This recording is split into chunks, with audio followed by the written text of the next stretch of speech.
Hello everyone. This is for anyone who has not jumped on the wagon of hating ZeRo without really considering what's happened, considering objectively. So I'm going to read here the essay that I wrote and post on ZeRo's latest videos, and I posted it to Reddit, but they just took it down, of course. And it was the idea of a YouTuber, that one off-topic person with capitals for off. It was his idea to record this and so share it, be able to share it, because it's a lot to read for some people. So here I go, alright? An objective and fair judgment for ZeRo. I've come to my own judgment about ZeRo after seeing all the evidence available. I present here a balanced opinion, fairly considering the bad things about him and also the good things. I conclude that he should not be chased off YouTube, provided he makes amends. I'll start in his favour. Regarding his harassment of Jacqueline, sorry, I can't pronounce Jacqueline, I think. The details of what she has already given perfectly. I can see why ZeRo did this. He had affection for Jacqueline, and yet, due to his traumatic past, had no experience in relating with females. He didn't know how to effectively express his affection for her. He perceived that other males considered looking at pornography or Craigslist as somewhat masculine and strong, not good, I know, but it's the truth. And so he felt he was allowed to do that, rather than choose a softer, more feminine option for his expression, showing her pretty pictures of fantasy landscapes or poetic, romantic moments between anime couples maybe. By showing her that media, he felt he was saying to her, "Look, Jacqueline, these women are attractive. I'm showing you these women because I think you are also attractive and beautiful." His spontaneous laughter can be heard in the video, I think on his channel actually, of their housemates sharing Christmas together. It's a free, happy laughter that expresses beautifully how he felt emancipated from his terrible past by at last finding friends. This is the same laughter Jacqueline described as unpleasant, though one can certainly understand why she didn't like it, because she just felt harassed and abused by him. How often did he do this? Jacqueline hasn't specified. Consider, if he did it no more than a few times, how serious really is that? If it was continual and frequent, however, that is more serious, and I'll discuss that later when I discuss the arguments against ZeRo. Regarding Katie in ZeRo's favour. I do have things to say against his behaviour here, but that's below. Right now I'm talking in his favour. He was attracted to Katie, that much is clear. It's also clear that Katie was also, at least at first, attracted to him to a degree. I think it's fair to say that he did not read or pick up on how uncomfortable Katie became in their conversations. Again, he had had so little experience in not only interactions with females, but in pleasant company in general, due to his traumatic past, that his social skills and understanding were not adequate. He did not know at all how to navigate that situation and felt out of control, pushed along by pressures he could not withstand, including male social pressure to get company with females, natural hormonal pressure to mate, natural affection and sexual attraction to Katie, desire for human company after spending so long alone, fear of rejection and panic that such an happy and surprising occasion would never happen again. Caught up in these emotions and fears, he was blind to Katie's discomfort. Let us consider it from his point of view. He thinks Katie likes him. He likes Katie. He asks her to masturbate and send him pictures because that's something he thinks she would enjoy, and also that he would enjoy, and also it is something I'm sure he must have heard to be accepted practice and to be done by other flirting couples, regardless of age. The ice cube thing was a fetish. I did think at first that it was a dubious technique to allow a sexually undeveloped female to masturbate without pain, But seeing that he also asked a 16-year-old to do it too, I can't believe that this is the case, and I think it must just be an harmless fetish. Harmless if the other person is happy to do it, of course.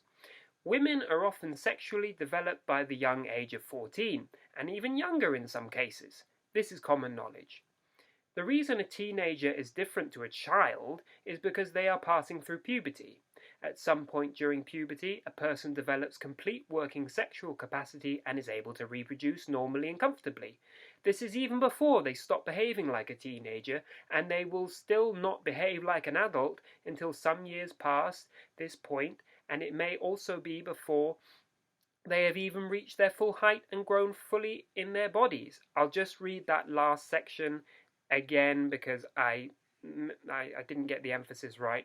At some point during puberty, a person develops complete working sexual capacity and is able to reproduce normally and comfortably. This is even before they stop behaving like a teenager, and they will still not behave like an adult until some years past this point, and it may also be before they have even reached their full height and grown fully in their bodies. I continue. Katie had shown ZeRo a picture of herself. I doubt that ZeRo saw a child in that picture, but rather an attractive, assumed sexually capable teenager.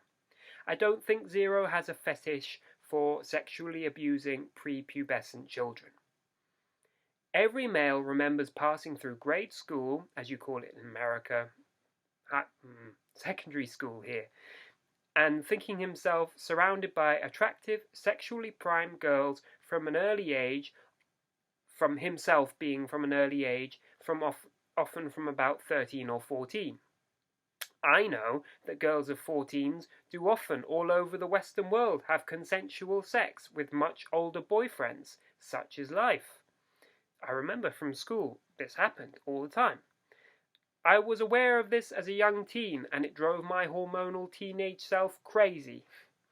Consider, the minimum age of reproduction must necessarily be young by the standards of evolution, so that the human race, before it became so superior, would have a decent chance of surviving in a wild prehistoric world. Humans are mammals, after all, and their age of reproduction will not therefore be too far removed from that of other mammals. But I don't need to argue this. Biological science proves this. I say all this because it's important to understand that ZeRo was not soliciting a child here, but a sexually developed teenager. They're different, is what I assume by the evidence. But of course, I could be wrong. We haven't seen the picture of Katie. She could have been a child, but I doubt it. I think that she was, as I say, a sexually developed teenager. And if we disregard issues of mental and emotional stability and the law itself, then there is no problem with a girl who has developed sexually, enjoying intercourse she is comfortable with. It is, of course, apparent that Katie was not prepared in emotion nor mind to undergo such activity, however, though it is also clear that ZeRo was not aware of this. The law is very rough and unrefined, as we all know from all sorts of life situations, and really rules about sexual activity should be very local and tailored to individuals by those who care for them personally, if they're not able to judge sensibly themselves. I believe ZeRo wanted the nudes for his own pleasure and did not intend to share them with others. If he had done this, however, this would have been very serious. Regarding M. He knew M to be 16.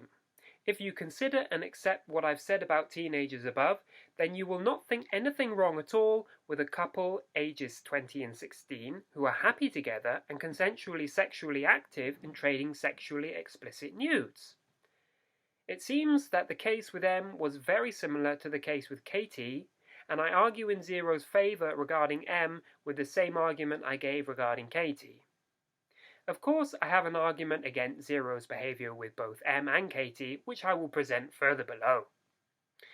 Regarding Vanessa, It seems the issue of her age has been clarified, but nevertheless I say that it is not at all wrong for a girl of 15 to fall in love with a man of 20 and for that loving couple to be consensually intimate together. I think it's truly daft to think otherwise. I have more to say regarding this abuse of Vanessa, his abuse of Vanessa in my regard against... I have more to say regarding his abuse of Vanessa in my argument against him further below. These cases above have been the most serious of all the allegations made against him, and I do not wish to spend time going over the rest of them. All of the other allegations against him, including his lying, can be amended with a sincere apology on his behalf, and I think at least one, like the Leffen one, may not even merit an apology. He did not mean to show a minor pornography. He was only sitting in Leffen's space because the general space was so full. I have no doubt people were looking at pornography in many areas of the general space. However, he may have been aware that he was in Leffen's space, in which case an apology is in order, and in which case he should have waited to use some other area to view it. People should be aware that Jacqueline's statement is not completely objective.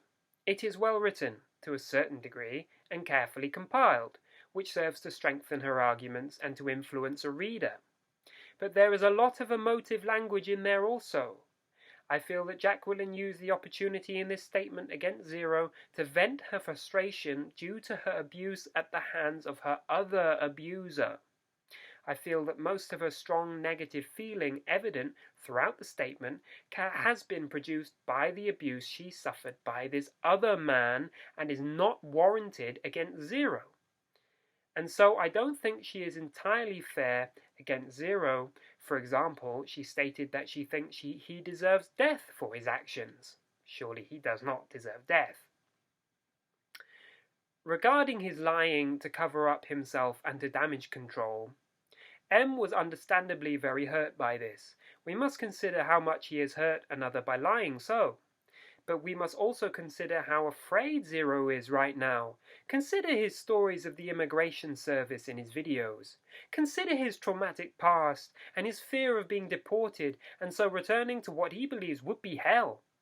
It is understandable, therefore, that he should try and mitigate the negative effect these allegations would have on him. His lying is not a damning offence, however, and could be easily atoned for with sincere apology to the offended party. I can't objectively concede that he incited his fans to attack those holding allegation against him. I welcome any citations of evidence which argues this, however. The statement about his time in Chile has been deleted, unfortunately. The comments below it, which still exist, which are extant, that is, imply that the statement illustrated that he has had, from a younger age, an abusive habit. This is easy to believe and understand, but I don't think it affects one's objective judgment of him greatly in regard to all the other available evidence, both in his favour and against him. I think it is clear that a very great deal of the popular hostility against ZeRo that has arisen after these allegations is simply due to cancel culture and is due to him being a champion which society wants to take down simply for the degenerate pleasure of felling a large tree. Consider how hated he was just for winning all those tournaments in a row. Is it really the case that this current contempt for him has not at all been merely carried on from that prior senseless hate for him? Let us remember how great he could be. Let us remember how charismatic and fun he was to watch. Let us remember how happy he made those prodigies by inviting them to play. Let us remember what very great traits of character he often displayed, especially when discussing hot takes or talking about his life stories. Let us remember that Vanessa fell in love with him for a good reason. Let us remember how objective he could be regarding controversial issues. Let us remember that good people such as Mewtwo King and Hungry Box, I do include Hungry Box here despite his business about him being unfaithful, that good people such as Mewtwo King and Hungrybox and MK Leo regarded him to at least a certain degree as a good friend. Let us remember how appreciative he was of our viewership and how attentive he was to our feedback. Let us remember how happy he was when working at what he loved, that is, making us happy by entertaining us. Let us remember how we loved him. But now for my argument against him. Regarding Jacqueline, I maintain my argument in his favour above, but nevertheless he was indeed sexually harassing Jacqueline, and it is clear how upset she was by his actions. It was abusive of him to have done that to her, even if he was not aware that it was so. She says that it happened on multiple occasions. If it only happened a few times, then I think an apology on his behalf would suffice, together with a recognition of the pain he has caused her. However, if it happened very often, then this is more serious. My feeling is that if it came from a place of affection, as I have argued above, then he would have stopped after several times of receiving no positive response from Jacqueline. If he had affection for her, then he would certainly have been sensitive to her emotions to a certain degree, and so, despite his social ineptitude, his care for her would have meant that he would have stopped after so many times of trying. However, if it was done maliciously with an intent to simply harass her for his degenerate pleasure with a bullying attitude, then I think he could well have persisted in the torment continually. There is a chance that this was actually the case. I don't think Jacqueline's statement is clear enough to be able to tell for certain, though. If this was malicious, then this is a very serious offence, and I think any fan of his must then consider that he would be capable of such behaviour before continuing to support him, even if he were to apologise for it. But my feeling is that it was not malicious, but just clumsy, as I've argued above. Regarding Katie, against ZeRo, it is clear that Katie was not comfortable with ZeRo's advances. It is also pretty clear that though she may have been developed sexually, and though she seems to have been at least adolescent and so interested in romance with boys to a certain degree, she was not ready mentally nor emotionally to entertain sexual advances in the way ZeRo presented them. His behaviour towards her was indeed manipulative and oppressive, regardless of how out of control of himself he was, as I have argued above that he was out of control of himself. Katie was treated unfairly and was abused in this way by ZeRo and left feeling traumatized. Jacqueline's statement actually describes this all well enough without my elaboration here.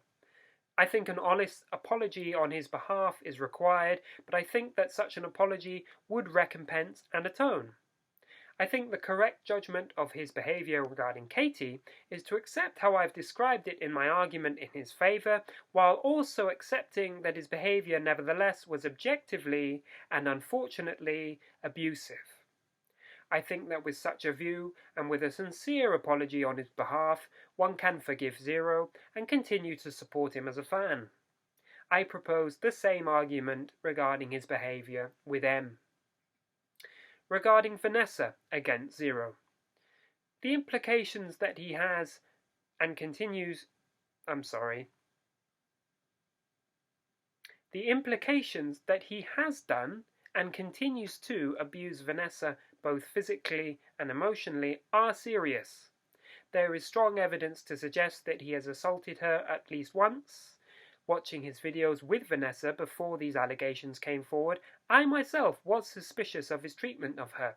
I didn't think that he physically abused her, but I certainly suspected that he bullied her. Any fan of his needs to consider this carefully before deciding to what degree he would continue to support ZeRo. I don't know about abusive domestic relationships. I have a quite possibly ignorant notion that the abused is doing themselves wrong by staying with the abuser, but maybe they have nowhere else to go. I don't know. I don't know where the law stands regarding these relationships. Of course, Jacqueline retracted her allegations about ZeRo abusing Vanessa. It's my feeling that she I don't know. I don't know what to say she could have done that because she was afraid of backlash.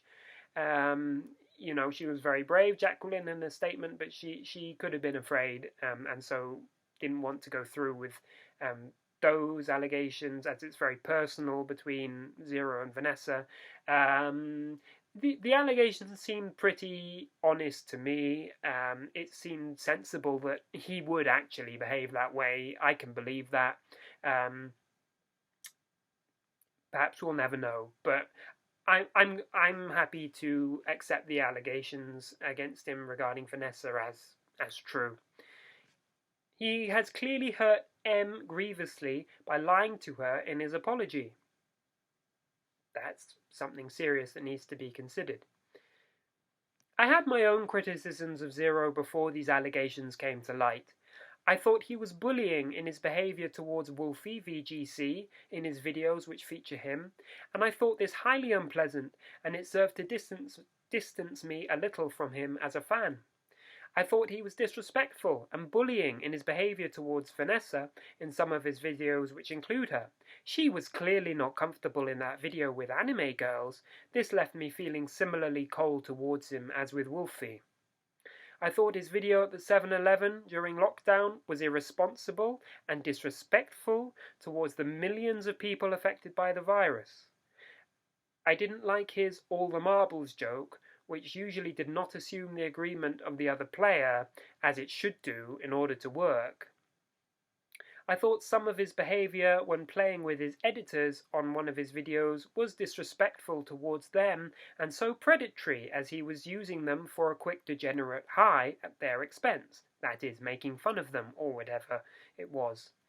Also, he, in one of the meme videos or the hot take videos, I remember him making fun of or ridiculing deaf people, and that upset me and made me think less of him. I can understand why. It was the moment. He wasn't thinking anything of it. If one is not sensitive to these things, then sure, it's funny, huh? But if one, like millions of people, probably also people who do watch ZeRo's videos are sensitive to these things about disability, they would find that hugely insensitive. So that's another criticism of mine. Alright, in conclusion, I want him to come back. I really do. I think his offences, which have certainly deeply hurt some individuals, are atonable by apology, and his other abuses and misdemeanours are also atonable by sincere apology, or else are minor enough to be entirely forgivable. Jacqueline's statement has certainly greatly informed me myself and has affected me regarding his character, and going forward I would be more wary than I was before about being too close with him as a fan. I do not at all think his career deserves to be destroyed by this, providing that he sincerely, publicly apologizes and takes responsibility for hurting those people he has hurt and acknowledges these instances of his disrespectful behavior.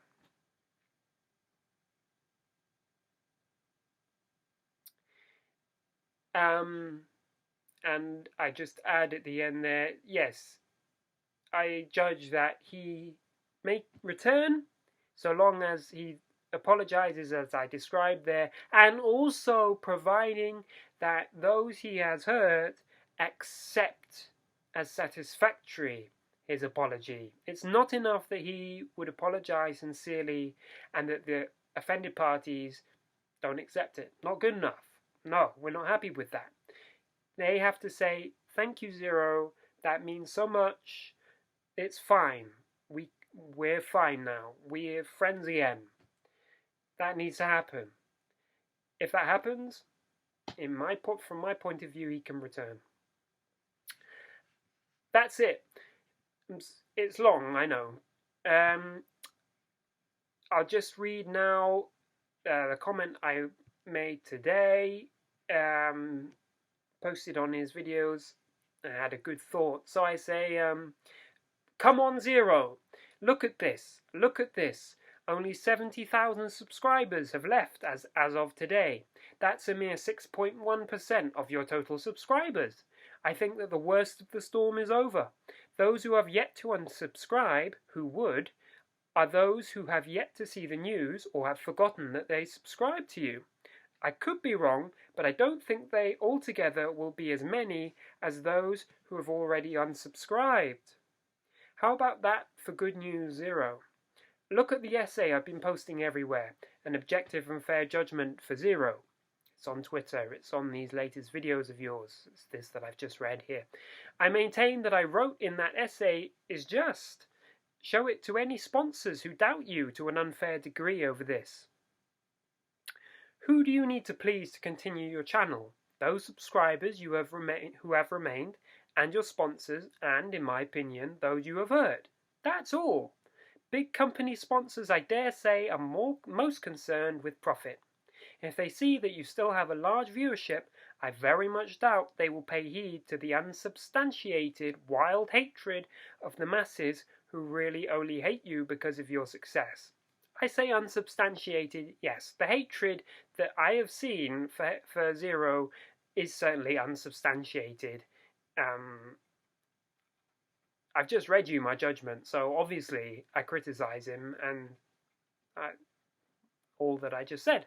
But yeah, I maintain the wild hatred of the masses that is evident right now is unsubstantiated and unfair.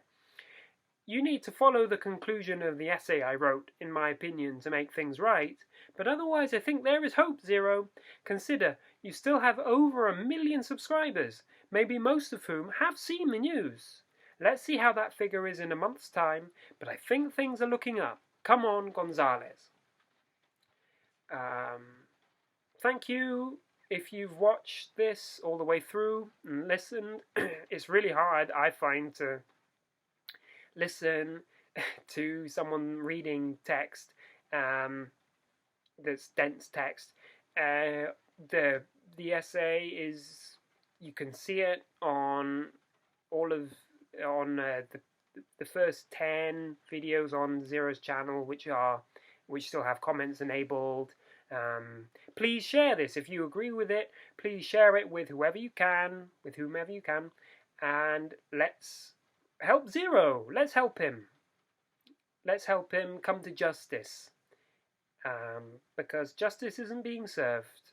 Justice, a balance of right and wrong, isn't being served right now.